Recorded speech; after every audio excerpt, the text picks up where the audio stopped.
Selected the agenda point. There we are. May I welcome all the members, officers and invitees to the Healthier Communities Overview and Scrutiny meeting. Just to confirm, as a council, we welcome the use of the Welsh language within our public meetings, but I can confirm that I have not received any notification request to use Welsh today. Therefore, the meeting will be conducted in English only. May I remind you that this meeting is being webcast. Therefore, please turn off your mobile phones and ensure you speak clearly into your microphones. Can I also remind all members to sign the attendance register and confirm if any apologies have been received for this meeting? Could I ask if any members should have any declarations of interest that they declare now?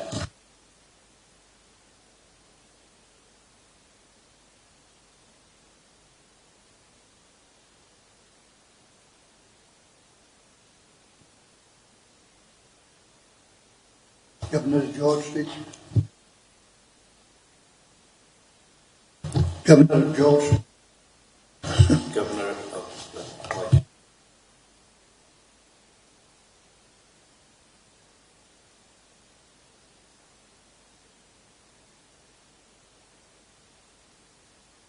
I confirm that I'm a governor at Mount Helen School.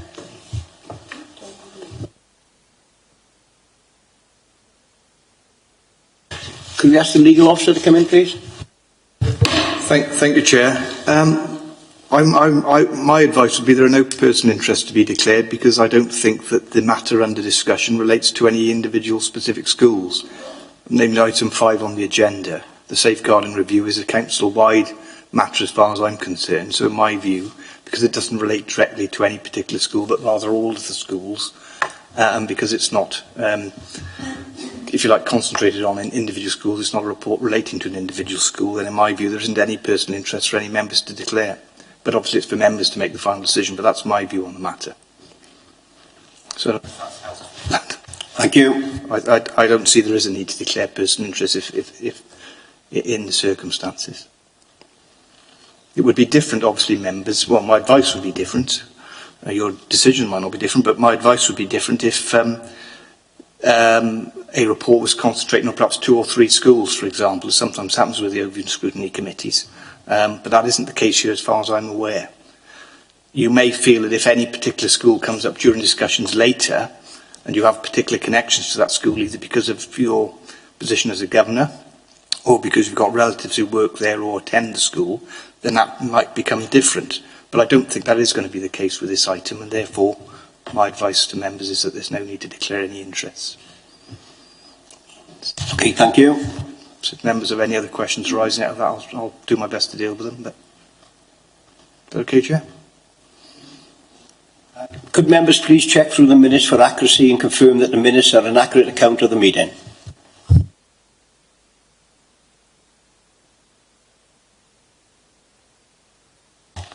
Could Ellen please update members on the actions? Thank you, Chair. There's only one outstanding action on the action plan, and that's relating to a response to recommendations not being received from an Iron Bevan University Health Board. We are chasing that, but we just can't get a response from them.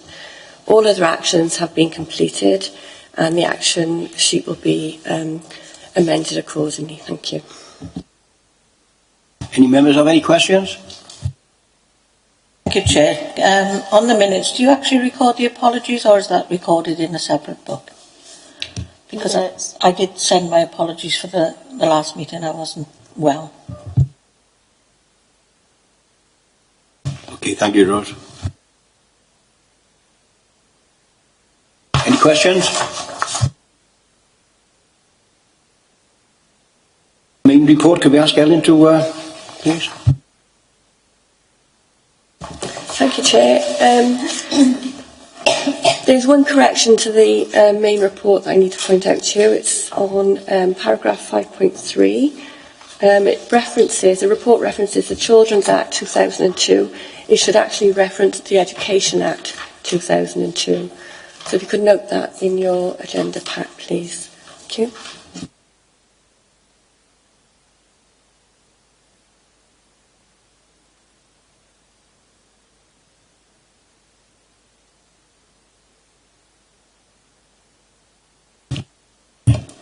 The purpose of the report is to examine the effectiveness of the new process and tool for undertaking self-assessment of the standard of safeguarding environment in individual schools.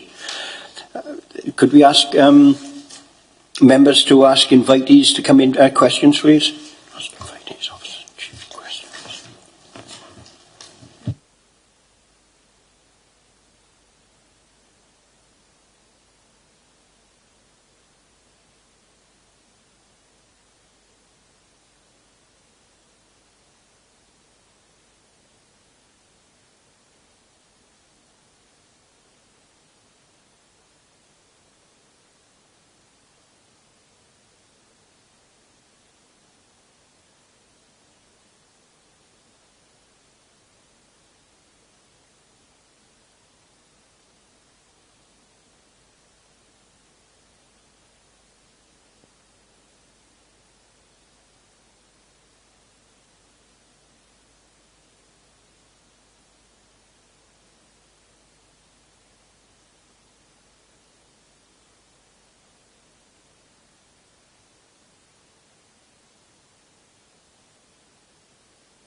Welcome. Would you like to introduce yourselves, please? Claire Hughes, Deputy Head at Westmont School. Thank you. First question. Thank you, Chair. Good morning, David and John. John and Claire, I should say. Were you involved in the development of the new process? I wasn't involved in that, no.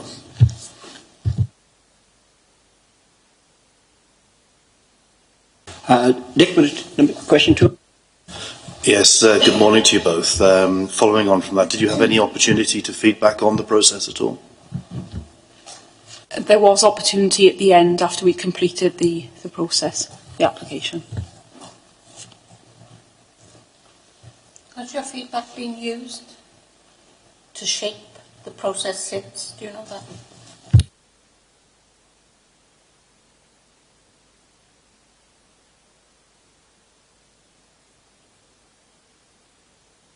I've been informed there's a few changes, the suggestions the heads have put forward of a few tweaks to make next year that they put in. One example was providing a paper copy beforehand, before having to go online to do it, things like that. Yeah, yeah. Is that your question then, Rose? Yes, it number was, 3? yeah. Right. Gina, number 4. How has the process been received in your schools? Very positive in that, Kevin. I was pressing it, sorry. It's a very, very important part of our role, and when you've got so many other responsibilities to juggle, it's easy to lose sight of things because time goes so quickly. And this process, it's completely comprehensive. It makes sure that all aspects of safeguarding across the school have been addressed and thought about, and it highlights gaps in your procedures to make sure that you are fully confident that you're as robust as you possibly can be. So very, very useful.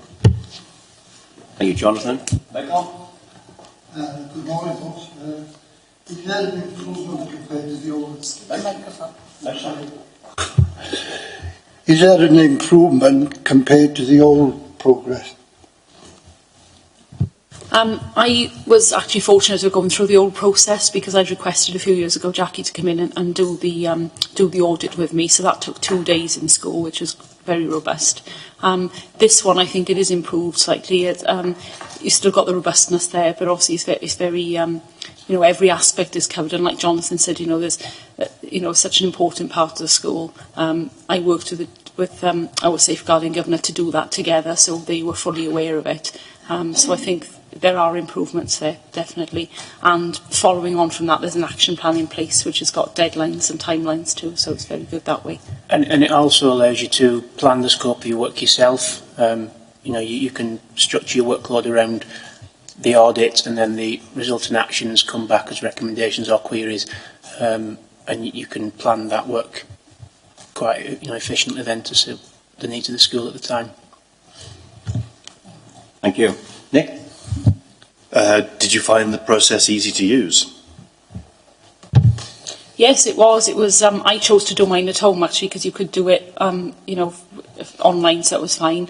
It's quite straightforward. I know this has been fed back about having a paper copy beforehand, so you knew what you needed to have, because I think when questions come up, you saw them, they needed dates for different training activities. So I was lucky to have that all at hand, but if you didn't have that, that would have hampered your process. So, but really easy to use and fine to do. Yeah, I agree. Thank you, Claire. Joe? Hi, morning. What's the process if you don't agree with the action plan that's been issued in response to your self-assessment?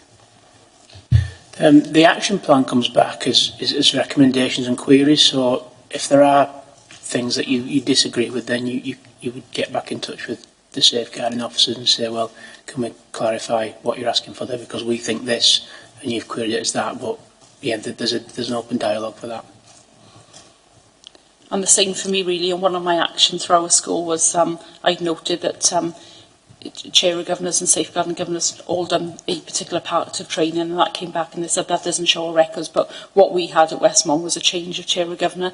So when I answered that, there was a chair of governor in place who had done that training, but they'd linked the change of the name.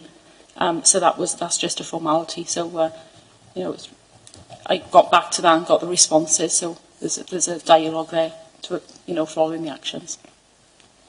Thank you both. Nick? How is progress against your action plan monitored?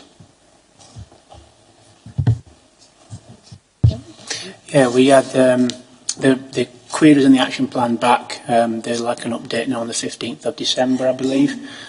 So we're working towards addressing most of those outcomes by then. There may be a couple of training issues that need addressing, which training dates don't come until afterwards. But as long as there's progress being made, then I'm pretty sure that's satisfactory. Thank you. Michael? How often is your action plan reviewed?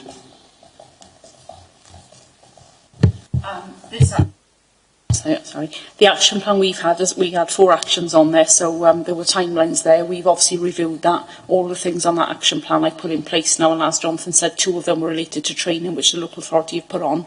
The next session of one particular aspect of training is next week, and then something for governors is on the 6th of December, so that all ties into getting the action plan back by the 15th. But all of those things for our school will be addressed by December, but obviously anything extras comes up we review throughout the year anyway. Thank you. Faye? Hi. Leading on from that one, is appropriate training provided when you need it? I would say so, yes. There's training. I think one of the things that came out of it was that there hadn't been a training on missing and CSE, so that's been provided. That was one thing that hadn't been there, but there are training and training records that are updated regularly, so you will get an email from the local authority to say, you know, you're due to attend this training, so there is no, you know, there's no possibility of something being missed. And there's a wide range of training available now from the authority as well, with regards to all aspects of safeguarding. Primaries and secondaries attend both as well, so it gives you a good overview of sort of 3 to 18 issues. Does everyone attend, or do you just send 1 or 2 members of staff and then feedback in staff meetings? It's generally the leads for those areas, so your designated safeguarding person would go, your deputy would go, chair of governors and designated child protection governor If you have different staff then leading on specifics such as child sexual exploitation, then they would attend the training on that and then disseminate feedback. All schools, well, our school, I'm sure yours as well, we always have annual training with all staff, and we invite governors as well, and we cover all aspects of safeguarding relevant to the school. Do you make sure everyone is available for staff meetings or training Yeah. sessions, so it is all always covered? Yeah, we cover it in an inset day at the start of every year. It's always standard on the agenda. And there are training records then in place which shows the dates that people have done it, the date they've got to renew it, and that's done throughout the year because, sort of, January, new staff started, and that's all put in place as the year goes on. That's good. Thank you. Joe? Is there an opportunity to benchmark and learn from other schools? We discuss this through the head teacher conference that we have in the Parkway on a terminal basis. Any issues are brought up and addressed then, and Darren's always in attendance so we can feedback concerns there.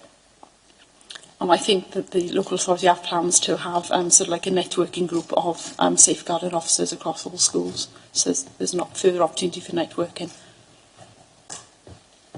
Thank you. Rose? Thank you. I think you may have answered this question. We put these questions together prior to you coming in.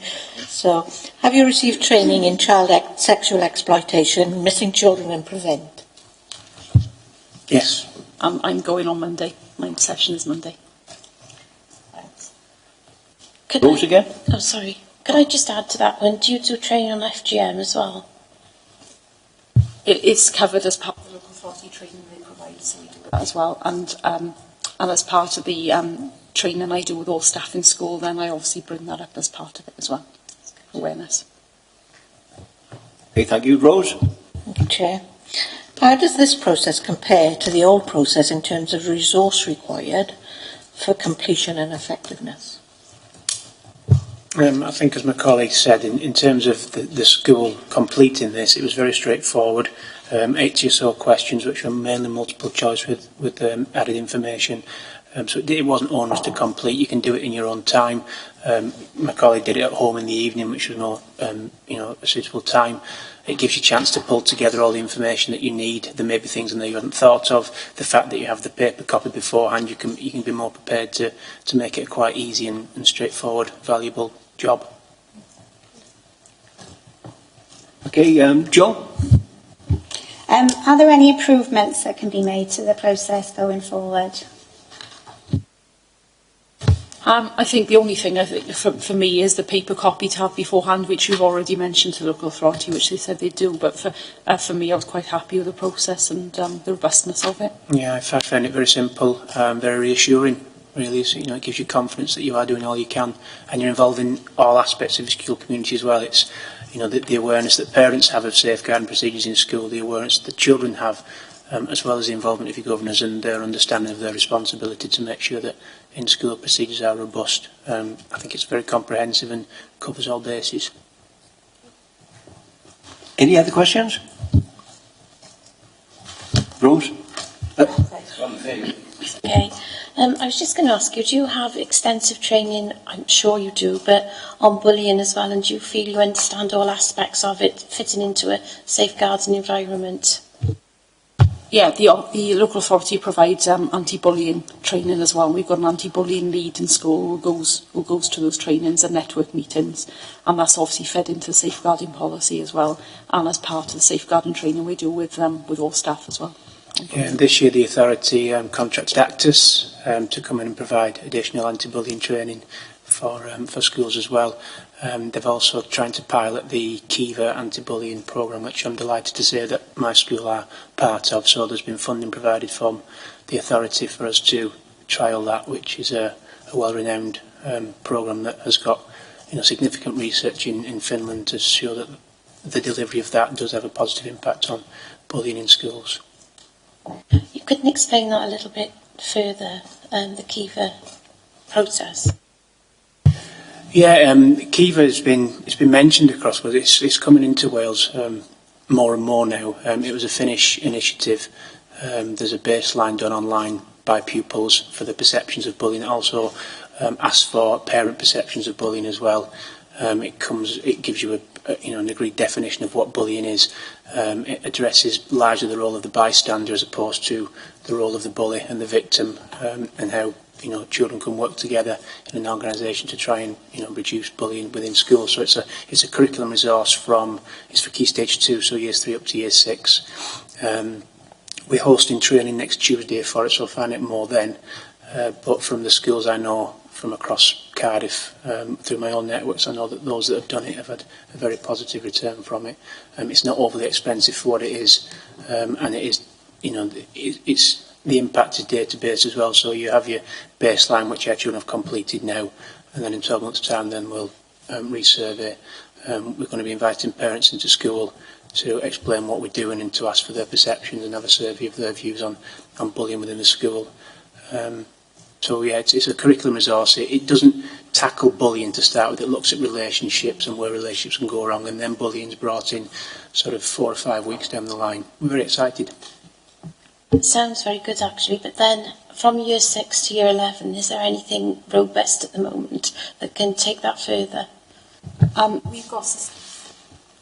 We've got systems in place with the anti-bullying. So we've got some people come in to deliver training to a group of our year 10, year 11 pupils who act as anti-bully buddies. And we put those in place in class as well for year 7, so they're in place.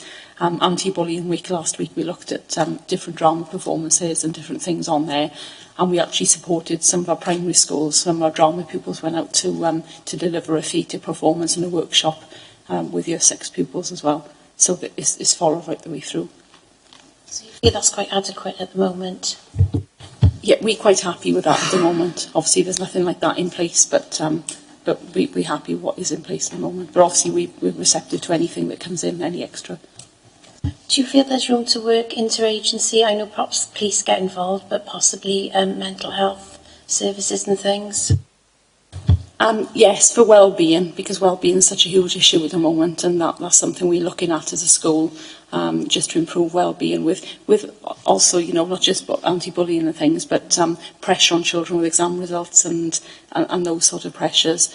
So we're looking at sort of things like that. We've got an impact group, a multi-agency impact group, so we look at discuss individual pupils and any wider issues as well, so those things that have come in. But mental health awareness is something that is needed, I think, in secondary schools anyway. And one last question, do you have good links in with social services in all your schools, do you feel? I would say yes. Yes, we've got good links with social workers. Particular pupils we're concerned about, we've got excellent links in place there as well. Yeah, we have got positive links. They're only a phone call away. Any problems at all, any queries, and it could be something completely, minor that you've just got a gut feeling about. You're always encouraged to ring. They're very welcome when you ring, and they do listen and act on what you've said and give you appropriate advice. If there was one area I think that could be improved, it's the Monday afternoon phone call that we sometimes get to ask how a child has been that day. And when we ask why they're asking, it's because there is an instance at the home over the weekend.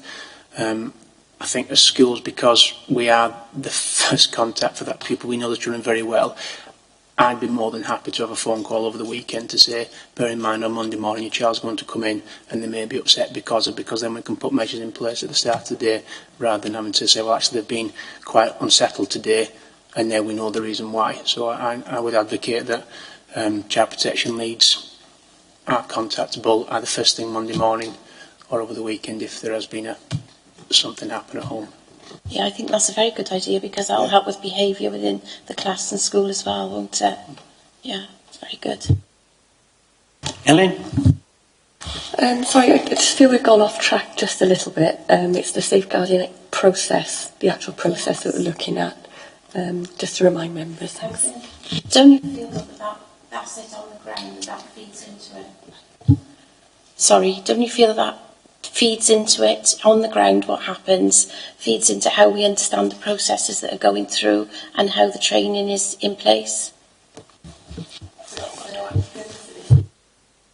The purpose of this meeting is the actual assessment process we're looking at from the point of the Education Authority, rather than safeguarding on the ground.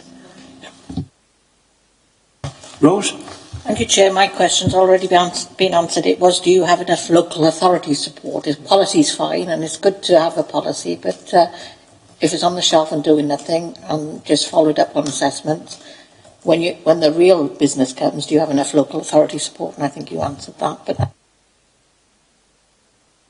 No, not at all. I've come into Torvine in the last 2 years, compared with previous authorities I've worked for. I think they're, as good, if not better, at dealing with concerns and issues as and when they arise. And there is always someone available for support and advice. I'd like to thank you both for tuning up. You're quite welcome to stay if you want to, and thank you very much. Thank you. Thank you.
And I just feel that must be linked. I know perhaps I went off a bit there, but if you know it's working on the ground, having worked in schools for 40 odd years, you know then that it's where it should be.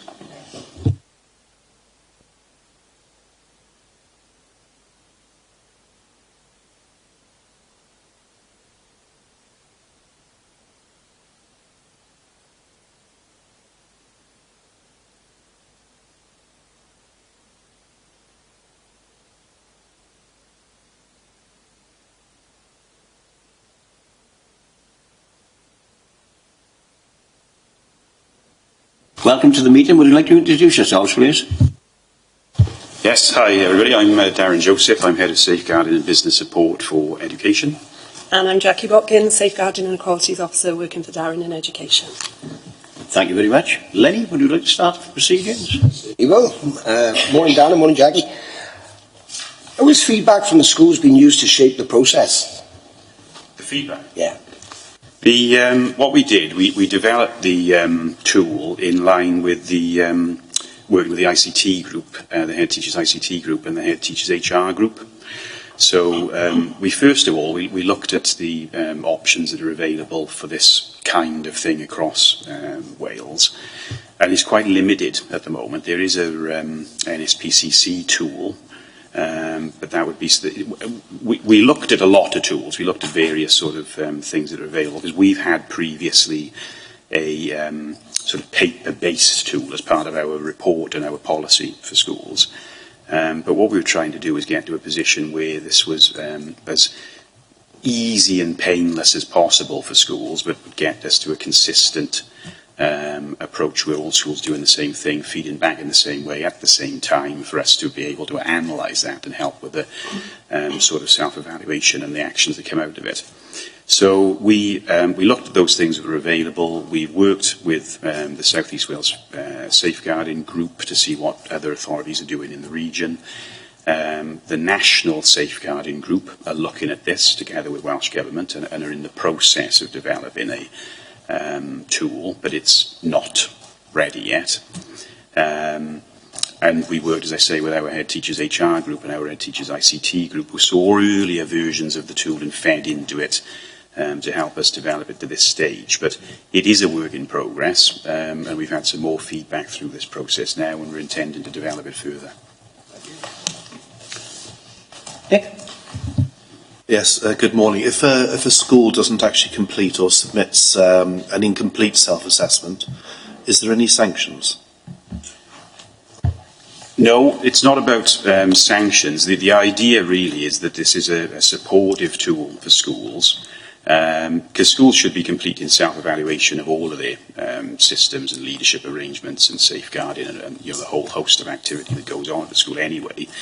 And this is a method for them to do that.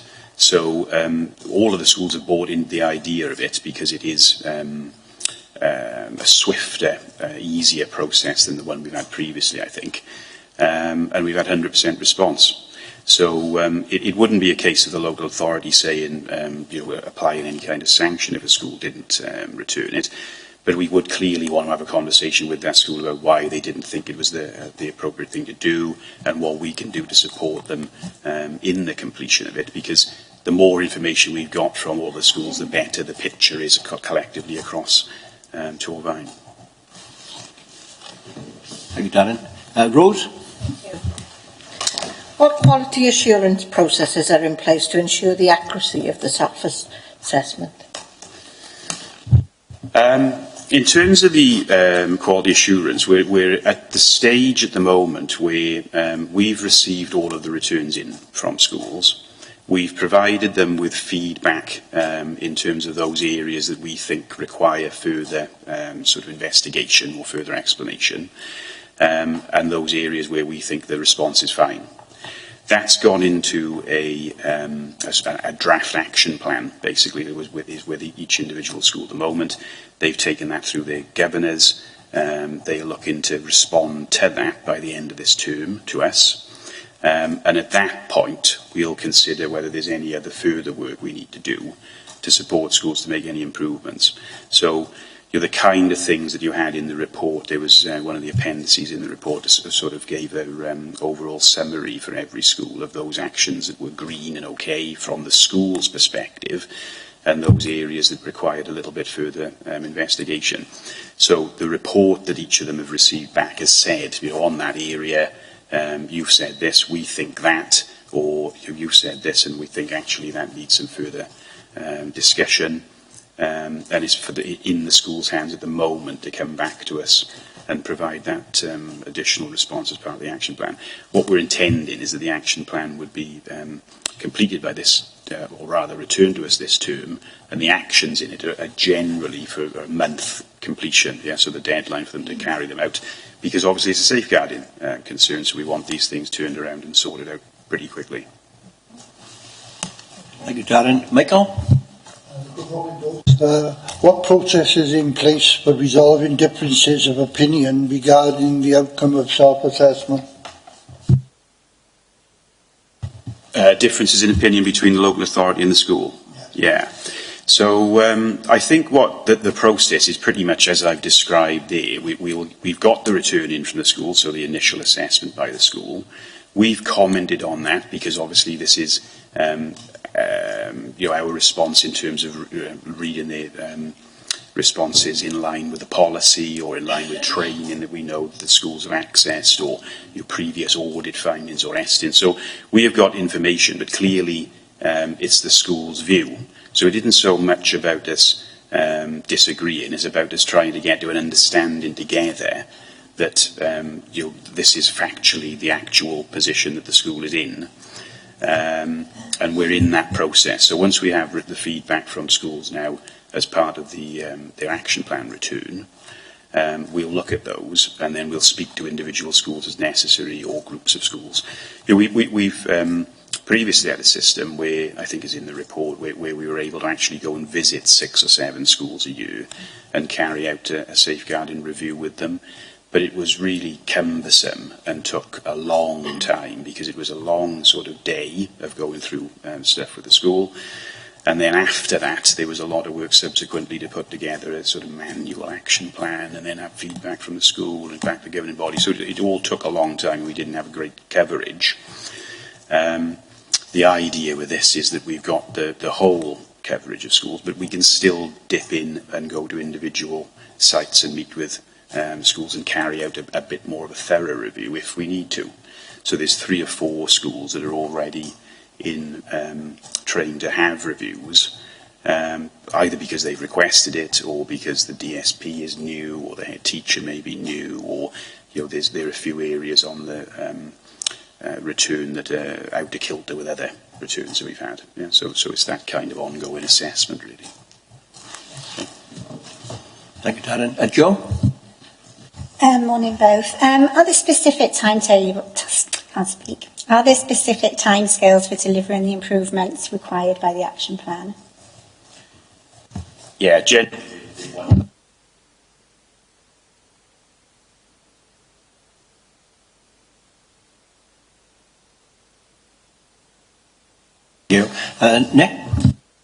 Just leading on from that, how do you actually monitor progress against the action plan? You've touched on that, but if you can just go into that a little bit more, please. Yeah, so what we're trying to do, I think, is form an ongoing picture of the safeguard environment in individual schools and across our schools through this tool. Like, it isn't the only mechanism we've got, of course, but we've got this round of information now, and you'll have seen from the report that there are a few areas in terms of record keeping which need a bit of improvement. We need to put some additional training on around CSE and missing and a few other areas. So we've got some initial feedback that's great for us to develop our work plan, working with schools. But the idea is that annually we'll replace, we'll update this tool and have feedback from schools, so we've got that ongoing trail of information that demonstrates over time that level of improvement. The reality is, from the self-evaluation that we've got at the moment, though, that the safeguard environment in schools is very sound. Yeah, if you look at the areas where the responses are green and that we have gone back to say we are confident and happy that those responses are accurate, that's the vast majority of the information in there. But there are some particular areas that need to be focused on, either individually or as themes, and this is a way of pulling that out and helping us develop that into our ongoing work plan. Thank you. Gina? Yes, good morning. How will you measure the impact on pupils' understanding of the safeguarding? It's not something that we need to necessarily measure as part of this. One of the questions, I think, in the response that we required from schools is how they measure their feedback from individual children or the views of children in terms of safeguarding. But that'll be through various methods in terms of speaking to them in lessons, making sure they're aware of information, who to contact, when to contact. There's posters up and all sorts of support mechanisms in place so that children know where to go for help and when to go. And that's tested and checked by the DSP and the teachers and the other support staff in the schools very regularly. Yeah. I don't know if there's anything else you want to add to that, Jeff? Thank you. Rose? Thank you, Chair. I think you've answered half the question, so I'll continue with the rest of it. How do you test the parents and pupils know how to raise a safeguarding issue? It's the same. It's the same sort of thing, really. There's also websites, so each school will have its own website. The policy will be available for parents. It'll be something that'll go out in their newsletters. Parents will obviously also have opportunity to come in and talk individually with staff. They'll know who the DSP is. So it's about making sure that the communication is current and is available through the various sources that I've described earlier, so that everybody can access the support they need when they need it. And schools as well do their own surveys as well, and they obviously send those surveys out to parents, so they have the opportunity to input into that as well. I just wondered how the LA actually monitored that was happening. Well, by us, when we speak to the DSPs regularly as well, obviously we know if parents are going in and raising concerns. When we actually go into a school, we are looking at the whole environment as well. If there are posters up that sort of say, this is your DSP, if you've got any concerns, this is who you should go to. It sort of all forms part of the sort of the overarching sort of, we're trying to get safeguarding to be embedded. I suppose the addition through this mechanism is that there are questions relating to that specifically in here, so we have got that feedback now from every individual school that says, yeah, we're either doing these things or not. There's descriptive fields as part of the responses to some of the questions, and that gives us some insight into how schools are answering, how schools are thinking about how that's happening. So what we've done in some cases is gone back to individual schools and say, yep, your answer is right, and those things that you're doing are great. A number of other schools have responded to us as well, though, to say that they're also doing this and this and this, and this would be good practice. So it's an opportunity to share learning back to those schools as well. Okay. Could I just ask, how does the Education Welfare Officer fit into that? The Education Welfare Officer fits in what respect? In terms of? Well, I was just thinking they're often a homeschool link, aren't they? So if a family is, experiencing difficulties and they don't get on with school staff, how do you know that they're able to understand safeguarding processes and report things when necessary? And could you use the education welfare, or because of his role in making sure people are attending school, would that not be possible? And would you need a liaison from school, a link person who could actually go to the homes? Yeah. I think in regard to... There we are. So in regard to the education staff, the idea is that all staff are trained at a level of basic awareness, and a lot of staff in the department have been trained at a higher level than that. So, for example, EWS or educational psychology or an inclusion officer or any officer that is dealing with specific children or staff who is in school is able to also make an assessment around if there is a need and where to point to for additional support. In terms of the kind of escalation process for that, those staff would report to the DSP in the school. Yeah, so it's the responsibility remains with the school to manage that situation, but of course they can access support through all the various sources the local authority provide. Sorry, just to answer that, I think perhaps in reality there is a gap there, because I do think school staff are so busy, and there are some families that don't always get on with school staff, and perhaps are missed in some way or other, and there's not that link really, is there? Because education psychologists only get involved very, very rarely these days, don't they, when things have come to the fore and we're way down the line, because there's quite a waiting list in schools in general for psychologists, aren't there? I think it's difficult to talk in general about these things. The reality is we've got an educational psychology service which is a similar sort of capacity level that has been for the last few years. We've got an EWS service, we've got the inclusion service, we've got lots of other officers who are in and out of schools. And there is no evidence to suggest that there's sort of any particular pattern of there being a lack of support. As I said, there are various mechanisms through which children can access support, and there are various mechanisms through which the DSP and the deputy and staff in schools can access it.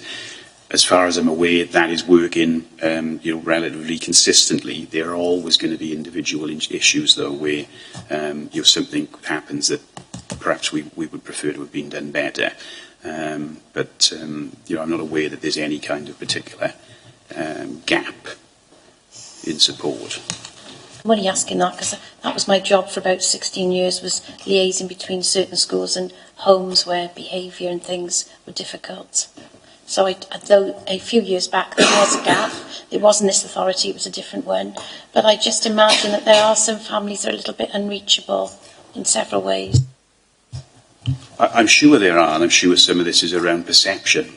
and the perception of the family may be different from the actual experience, and that's partly why the contact needs to be made and the conversations need to happen. But there shouldn't be any barrier to children or staff or anyone else receiving support for safeguarding. And certainly if we knew about anything in that regard, we'd be looking to tackle that as soon as we possibly could. Thank you. Joe? Thank you, Chair. Do you have the capacity to analyse all the returns when they come back from the schools? Yes, we do. Yeah, we did it this summer. I mean, it was quite challenging, and obviously there's a lot of information to go through. But yeah, we managed to do it, and we've sort of learned from this year, because this year was a pilot exercise. So all the things that we've learned from this year, we are already in the process of amending the process for next year to make it smoother and to just try and refine it as best we can. But we managed it this year, and we always anticipated this year was going to be the hardest year because it was the first one. So. Faye? Paragraph 4.2 mentions a capacity issue. Oh, sorry. Paragraph 4.2 mentions a capacity issue in education, and do schools have the capacity to complete the staff assessment, and if not, are you able to support those that perhaps can't? In terms of the capacity issue that's referenced here, it's really around the previous system that we had in operation, where we were only able to get around 6 or so schools per annum. So you'd be looking really at a 5-year rolling programme of review in that case. It's not to say a school may then ask for the authority, or we may wish to work with that school more regularly than that 5-year pattern. But on average, you'd be looking at that sort of length of time to get round. So we didn't have any capacity or additional capacity to be able to shorten that process. In terms of the revised arrangements, it was a bit of a case of second and see in the first time of doing it, and it did take Jackie and Joe a huge amount of time and effort over August in particular to analyse all of the returns and get them back. But I think it will get quicker each time we do it. We're attempting to automate elements of the analysis when the returns come in through electronic means, so that should help in future too. And I think the proof is in the pudding, because we've got 100% response rate from the schools. The feedback we've had from schools is that it's really useful and something that they'd like to see continue and develop. And we have been able to meet our targets and deadlines in terms of responding to schools by when we are committed to for this initial part of the assessment process. And as well, I think in terms of schools' capacity to complete it, obviously they're only completing the one return, and it's information that they have in school anyway. It's a case of pulling it together and putting it in one place. And going forward, that becomes more useful to them, because obviously then all their key safeguarding information is accessible in one place for them. So I think it will streamline things for schools going forward. That's great, thank you. We felt there were some gaps in the self-assessment, so we'd like to know about the following issues. How are you ensuring that parents, carers who regularly support their children, volunteers or professionals who come into the school have enhanced DBS check? There's a piece in the questionnaire on safe recruitment and retention. Now, if I can just get that out a sec. If I can read it. It's quite small. So questions 80 through to 84 are all around safe recruitment and retention, and they cover those sort of issues around DBS requirements and policy requirements in terms of the processes for recruitment and the ongoing processes then for ensuring safe retention of staff. So all schools have got a safe recruitment and retention policy. We only revised that about 6-8 months ago, so it's back up to date. And we've got a mechanism in place where all schools record their DBS compliance on a single record, which has only recently been issued. I think it was issued at the start of this term to schools. Prior to that, they all had their own mechanism of recording those checks, but we've now got a consistent approach to that too, so that all DBS checks and safe recruitment checks are recorded in one place, basically. Yeah. Does that relate to the parents and carers that come into the schools, or is it just staff recruitment? Sorry, yes, that would be staff and volunteers. In terms of parents and carers, it's the responsibility of the school to ensure, of course, that the environment is safe at all times. So those parents and carers would be supervised while on the school site. I would say as well, question 81, where it references that, we've already on our list of changes for next year, we've added volunteers to 81. It's already been done, yeah. Because as much as we knew that's what it meant, we realised that it wasn't actually stated in it. Thank you. How do you ensure contingency plans are in place to ensure there's always a named safeguarding lead on duty to cover arrangements such as annual leave or sickness? So that would be an issue for the individual school to manage. What we have required under our policy is that we've got a designated senior person who is the lead for safeguarding. More often than not in the primary schools, that's the head teacher, not necessarily the case. We do ask that it's a senior leader in the school, though, and that person has got a designated deputy, so it's a deputy DSP. So, and all staff are trained, and all staff are trained, and the training is refreshed annually.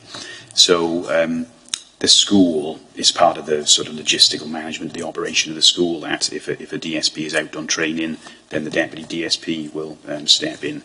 If for some reason both of them were off, then there should be sufficient backing to allow that capacity to be managed for that period. It's part of the assessment of the school about the management of the day. Thank you.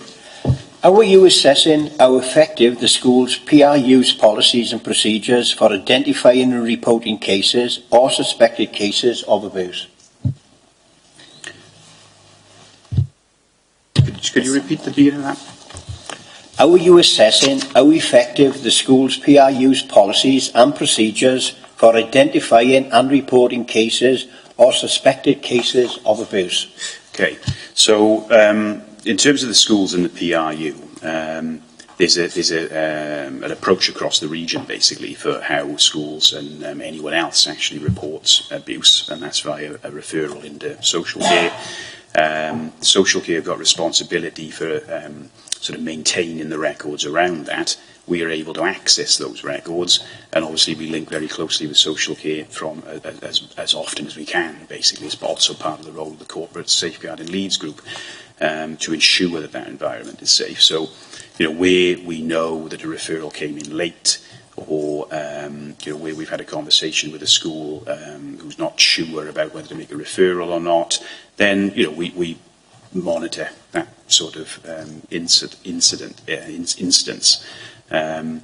But it's through feedback and through monitoring records and reports, and again, it's something that the individual school would also be taking the lead on, because the DSP and the deputy DSP for the school would want to make sure that everybody knows that when it's appropriate to make a referral, when it's appropriate to ask for advice and support, and would be monitoring that as part of their role.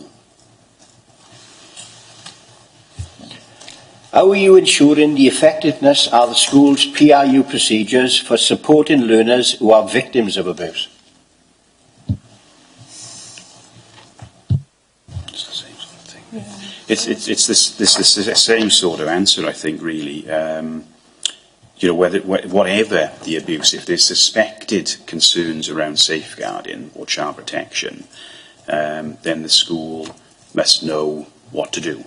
Yeah, and ultimately what that means is they need to make a referral to social care and or the police, depending on the urgency of the need, and an assessment will be made. And during the process, they'll need to risk assess and assess what support to put in place for the individual child. So that is all part of the role of the DSP and the deputy, and is covered under the training. It's an expectation in the policy and procedures. And there are some questions that relate to that as part of this self-evaluation tool as well.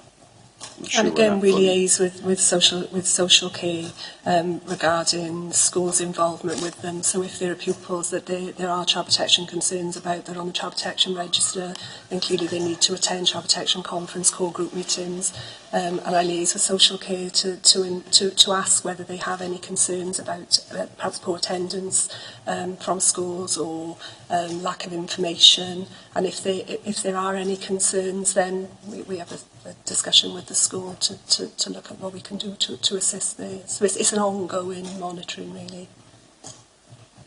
I suppose the difference is suspect and a victim. It's probably the same thing, isn't it?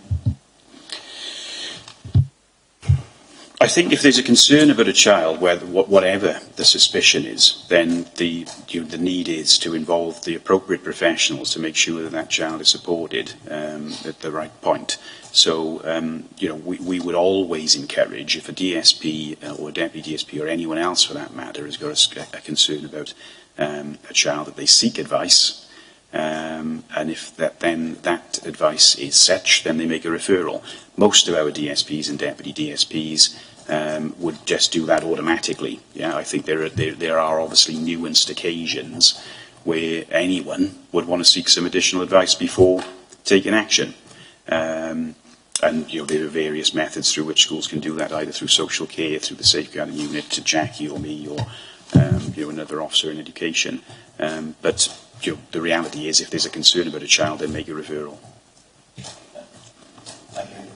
How are you ensuring the mechanisms in place to follow up outcomes of referrals to specialist children's services are identified?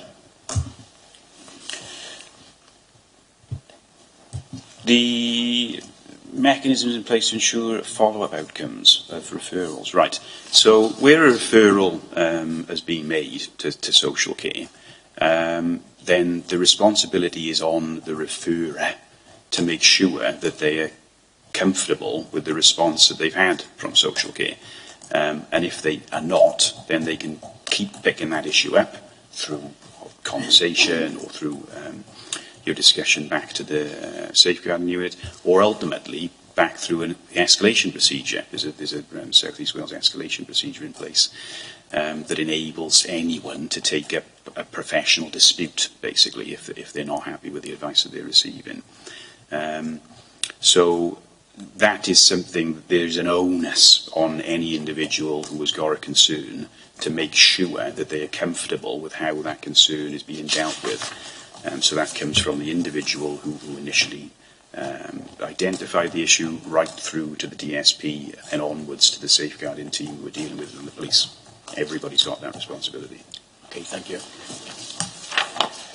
How are you ensuring schools have emergency planning procedures, including lockdown?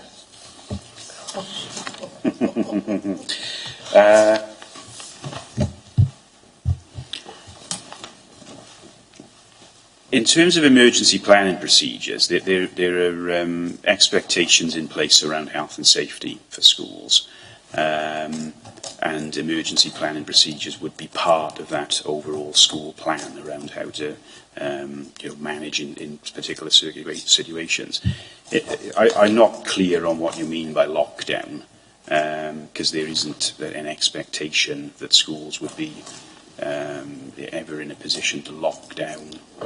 The lockdown part of that is being discussed currently, isn't it, corporately, with regards to the contest strategy and the prevent duty, but it's not something that is already in place in schools. It's something that's come out as a result of the duty on us. Yeah.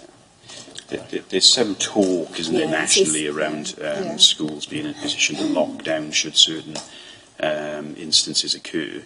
But I think there's some work to be done and some further conversations to be had about how that would actually work in practice, and what would be actually the safest way to manage a situation should it arise. Because it isn't necessarily the case that lockdown, whatever we define that as, would actually be the most suitable course of action to take.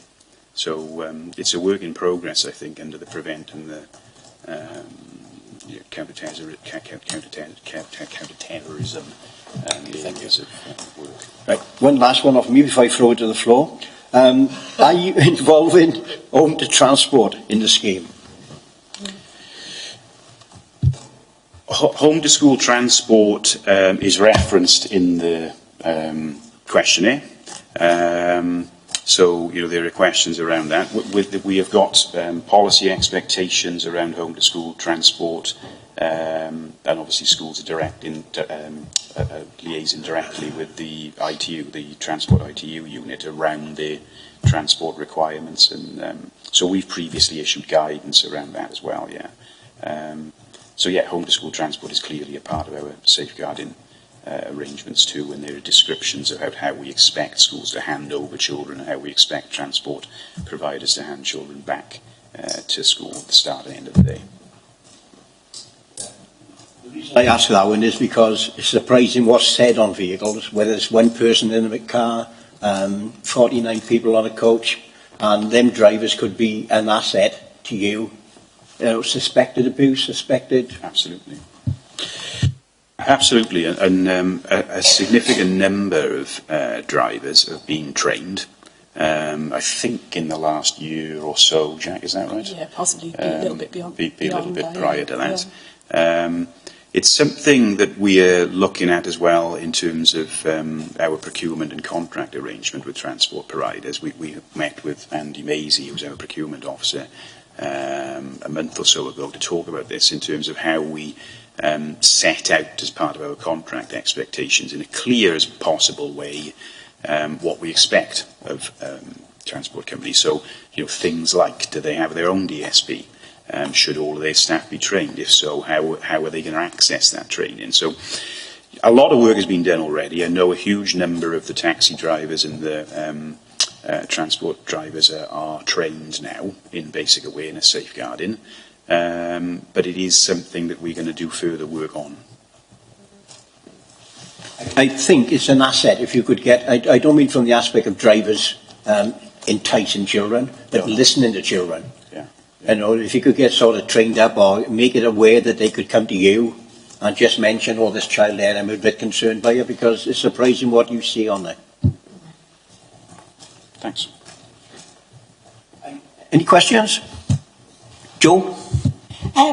Do you know when the Welsh Government tool will be ready, and would you be considering using it? We don't know when it will be ready. It's been talked about at numerous national safeguarding meetings. We are expecting them to be sharing a draft version of it with us, but they haven't put any timescales to it. But once we receive when we receive the draft, obviously we'll be able to comment on it. But our plan is that when the actual tool is produced, then clearly we will look at it and look at whether we need to make any amendments to ours to ensure that it reflects everything that is contained within there. Rose? Yeah, thank you. Prior to you coming in, we had the head teachers and we asked the question, was there any improvements that they could see? And they did actually mention the Monday afternoon phone call. They would prefer to have, if there was an incident over the weekend, they don't get informed about it until Monday afternoon. So they would like an earlier contact, either on the weekend or Monday morning, so that they can... so that they can build that into, if there's behaviour issues or any concerns during the day. So that's one point that they wanted to bring up.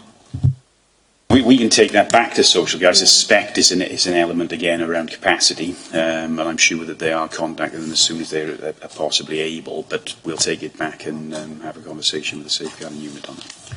Hey. I was just wondering, how closely do you feel schools work with social care, and are there social workers who are allocated to clusters of schools or to specific schools that they can drop in and out of? I think schools work really closely with social care generally. It's a case of generalising. I'm not aware that there are any particular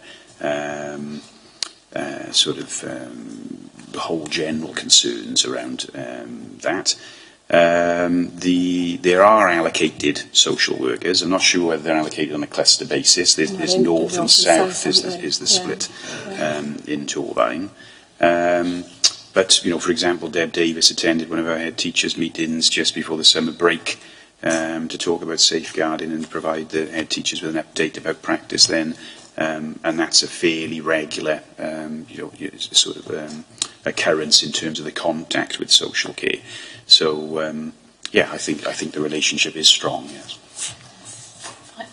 I know that in some authorities. Oh, thank you. I know that in some authorities they actually work within the schools certain times in the week. They'll drop in and work in schools, and parents or teachers can drop in to them in certain schools. Do you think that would be a good idea for Torvine? I think, again, it's something that we need to involve our social care colleagues in, and we need to speak to the head teachers about too. How would that work in practice? Is that a good idea? I don't know. I think it's something that would need to be talked through with the professionals involved, and it seems to me that it's the heads in social care that would need to have that conversation. Again, I suspect there would probably end up being a capacity issue that we'd need to consider with that too.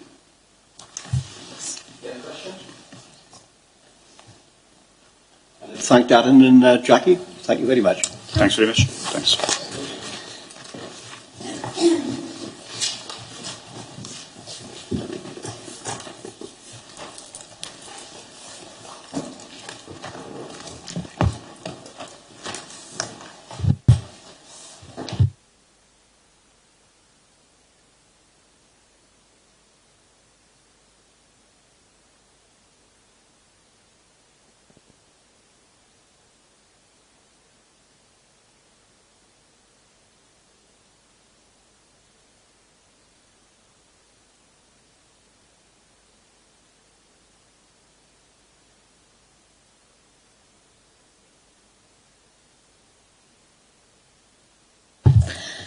We did have a recommendation from the head teacher chair that the Monday afternoon phone call might proceed or go to the actual incident on the weekend, or at least a Monday morning, so that the schools are aware of any issues that need to be addressed. Anything else? Okay.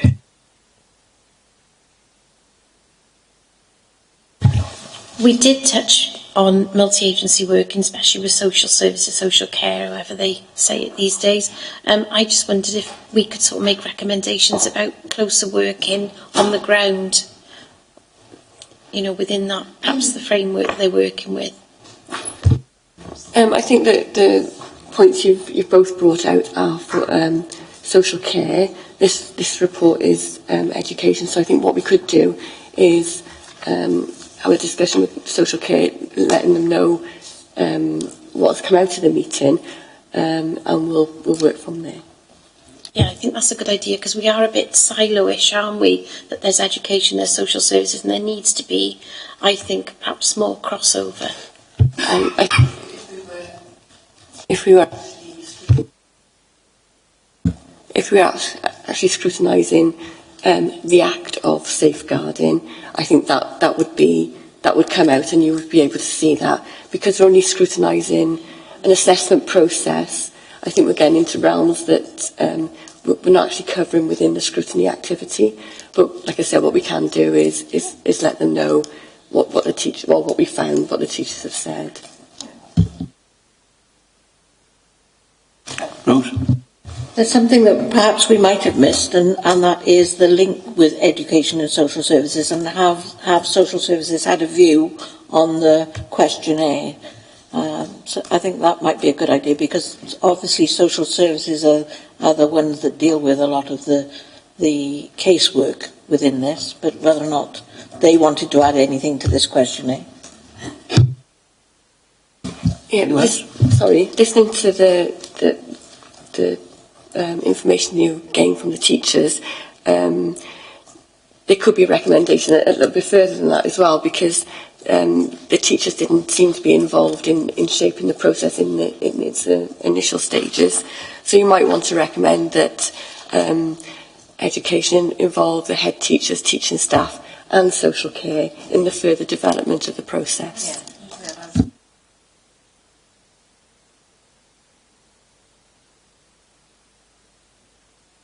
Anyone else? Helen? Also listening to the conversation, there didn't seem to be a clear view from the head teachers of how often they or the process for monitoring of the action plans. It seemed to be, it wasn't clear, so you may want to recommend that they develop a formal monitoring so teachers and schools know what to expect from the monitoring process. Also, they said they were needed to develop a safeguarding work group across all schools so they could learn from each other. So that's something you might be minded to recommend. Thanks, Chair. I also think that governors didn't feature a lot in it, yet you've got a safeguarding governor that maybe is not aware of this questionnaire at the moment. Obviously, it's been run in pilot schools. So how they report back to school governors on the questionnaire. The previous policy had to be signed off by the safeguarding governor as well as the CPO and the deputy CPO. So this isn't being signed off only by whoever fills in the questionnaire. So quality assurance that everybody knows it's their business, I think. So I got the process would be strengthened by the development and communication of a robust and documented quality assurance process, including governors. Yeah.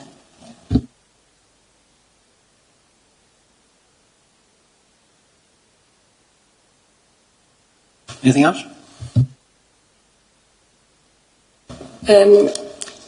I think listening to the last few questions, you seem to be surprised that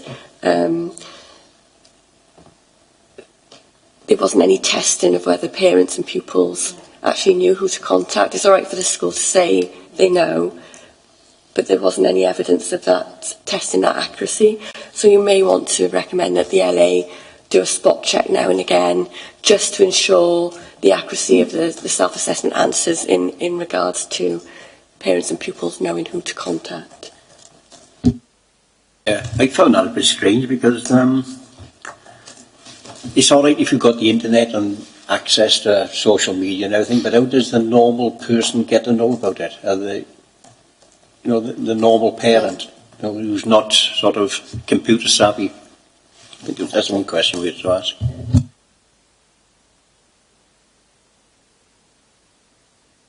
I agree, and lots of schools do lots of parent, children, carer questionnaires, and perhaps we could ask that a safeguarding question be put in any questionnaires that go out from schools. One last thing from me was I picked up when the head teachers were speaking, they thought the process was very simple and a very reassuring process. So I think we should note that there is an improvement on the old process. Yeah. I think that was quite clear.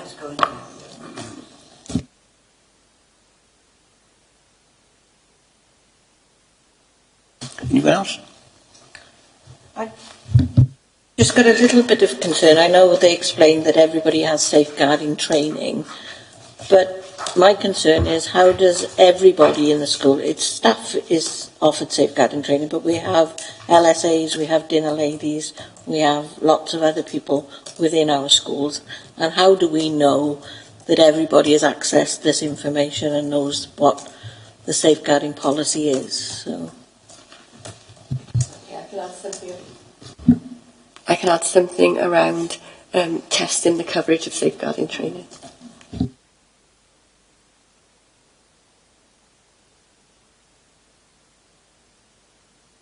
Yeah, another one, probably going off track a little bit, but what about people delivering to the school? Should they be... That's a question. Yeah. That would have been a question for the education officers, really. So, yeah, I know, I just thought it'd just come through then. So, does anybody else have any other recommendations they'd wish to make, based on the evidence we've heard?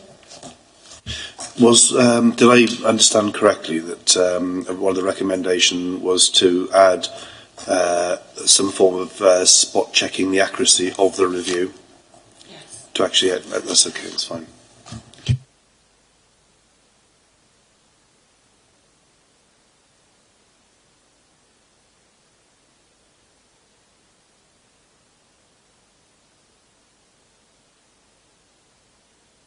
The next meeting of the Healthier Communities Overview and Scrutiny Committee will be held on the 18th of January 2018. I'd like to thank all members, officers and invitees for attending and contributing to the meeting. Close the meeting now, please. Thank you.